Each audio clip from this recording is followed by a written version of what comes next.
شروع اللہ کا نام لے کر جو بڑا مہربان نہایت رحم والا ہے۔ جو چیزیں آسمانوں میں ہیں اور جو چیزیں زمین میں ہیں سب اللہ کی تسبیح کرتی ہیں، اور وہ غالب ہے، حکمت والا ہے۔ وہی تو ہے جس نے کفار اہل کتاب کو پہلی لشکر کشی پر ہی ان کے گھروں سے نکال دیا۔ مسلمانوں، تمہارے خیال میں بھی نہ تھا کہ وہ نکل جائیں گے، اور وہ لوگ یہ سمجھے ہوئے تھے کہ ان کے قلعے ان کو اللہ کے عذاب سے بچا لیں گے، مگر اللہ نے ان کو وہاں سے آ لیا جہاں سے ان کو گمان بھی نہ تھا، اور اس نے ان کے دلوں میں دہشت ڈال دی کہ اپنے گھروں کو خود اپنے ہاتھوں اور مومنوں کے ہاتھوں سے اجاڑنے لگے۔ تو اے بصیرت کی آنکھیں رکھنے والو، عبرت حاصل کرو۔ اور اگر اللہ نے ان کے بارے میں جلا وطن کرنا نہ لکھ رکھا ہوتا تو ان کو دنیا میں بھی عذاب دے دیتا، اور آخرت میں تو ان کے لیے آگ کا عذاب تیار ہے ہی۔ یہ اس لیے کہ انہوں نے اللہ اور اس کے رسول صلی اللہ علیہ وآلہ وسلم کی مخالفت کی، اور جو شخص اللہ کی مخالفت کرے تو اللہ اسے سخت عذاب دینے والا ہے۔ مومنوں، کھجور کے جو درخت تم نے کاٹ ڈالے یا ان کو ان کی جڑوں پر کھڑا رہنے دیا، سو یہ اللہ کے حکم سے تھا، اور اس سے مقصود یہ تھا کہ وہ نافرمانوں کو رسوا کرے۔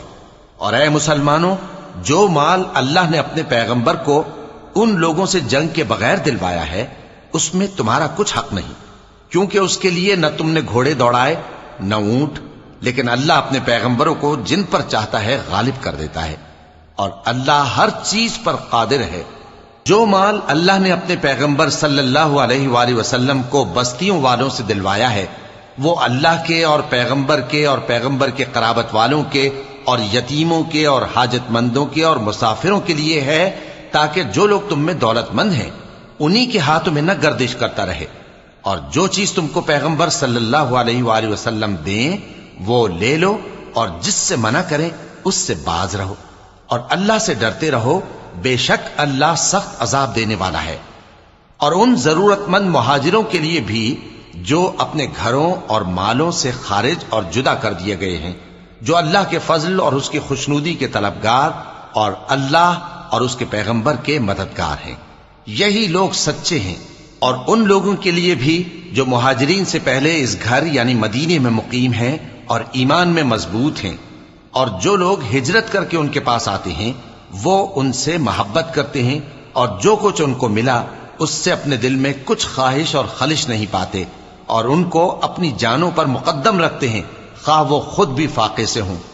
اور جو شخص خود غرضی سے بچا لیا گیا تو ایسے ہی لوگ بامراد ہیں۔ اور ان کے لیے بھی جو ان مہاجرین کے بعد آئے اور دعا کرتے ہیں کہ اے پروردگار ہمارے اور ہمارے بھائیوں کے جو ہم سے پہلے ایمان لائے ہیں گناہ معاف فرما، اور مومنوں کی طرف سے ہمارے دل میں کینہ و حسد نہ پیدا ہونے دے، اے ہمارے پروردگار تو بڑا شفقت کرنے والا ہے، مہربان ہے۔ کیا تم نے ان منافقوں کو نہیں دیکھا جو اپنے کافر بھائیوں سے جو اہل کتاب ہیں کہا کرتے ہیں کہ اگر تم جلا وطن کیے گئے تو ہم بھی تمہارے ساتھ نکل چلیں گے اور تمہارے بارے میں کبھی کسی کا کہا نہ مانیں گے، اور اگر تم سے جنگ ہوئی تو تمہاری ہی مدد کریں گے، مگر اللہ ظاہر کیے دیتا ہے کہ یہ جھوٹے ہیں۔ اگر وہ نکالے گئے تو یہ ان کے ساتھ نہیں نکلیں گے، اور اگر ان سے جنگ ہوئی تو یہ ان کی مدد نہیں کریں گے، اور اگر مدد کریں گے بھی تو پیٹ پھیر کر بھاگ جائیں گے، پھر ان کو کہیں سے بھی مدد نہ ملے گی۔ مسلمانوں، تمہاری ہیبت ان لوگوں کے دلوں میں اللہ سے بھی بڑھ کر ہے، یہ اس لیے کہ یہ سمجھ نہیں رکھتے۔ یہ سب جمع ہو کر بھی تم سے نہیں لڑ سکیں گے مگر بستیوں کے قلعوں میں پناہ لے کر یا دیواروں کی اوٹ سے۔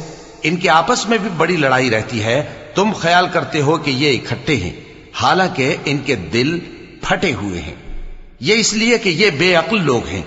ان کا حال ان لوگوں کا سا ہے جو ان سے کچھ ہی پیشتر اپنے کرتوت کی سزا کا مزہ چکھ چکے ہیں، اور ان کے لیے دکھ دینے والا عذاب تیار ہے۔ منافقوں کی مثال شیطان کی سی ہے کہ انسان سے کہتا رہا کہ کافر ہو جا، پھر جب وہ کافر ہو گیا تو کہنے لگا کہ مجھے تجھ سے کچھ سروکار نہیں، مجھ کو تو اللہ رب العالمین سے ڈر لگتا ہے۔ تو دونوں کا انجام یہ ہوا کہ دونوں دوزخ میں جائیں گے، ہمیشہ اس میں رہیں گے، اور بے انصافوں کی یہی سزا ہے۔ اے ایمان والو، اللہ سے ڈرتے رہو، اور ہر شخص کو دیکھنا چاہیے کہ اس نے کل یعنی آخرت کے لیے کیا سامان بھیجا ہے، اور ہم پھر کہتے ہیں کہ اللہ سے ڈرتے رہو، بے شک اللہ تمہارے سب اعمال سے خبردار ہے۔ اور ان لوگوں جیسے نہ ہو جانا جنہوں نے اللہ کو بھلا دیا تو اللہ نے انہیں ایسا کر دیا کہ وہ خود اپنے آپ کو بھول گئے۔ یہی لوگ ہیں نافرمان۔ اہل دوزخ اور اہل بہشت برابر نہیں، اہل بہشت ہی کامیابی حاصل کرنے والے ہیں۔ اگر ہم یہ قرآن کسی پہاڑ پر نازل کرتے تو تم اس کو دیکھتے کہ اللہ کے خوف سے دبا اور پھٹا جاتا ہے۔ اور یہ مثالیں ہم لوگوں کے لیے بیان کرتے ہیں تاکہ وہ غور کریں۔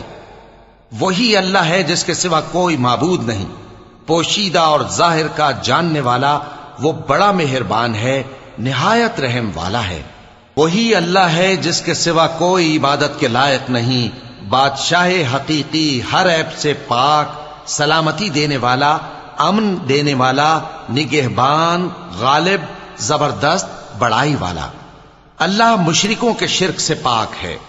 وہی اللہ تمام مخلوقات کا خالق، ایجاد و اختراع کرنے والا، صورتیں بنانے والا، اس کے سب اچھے سے اچھے نام ہیں۔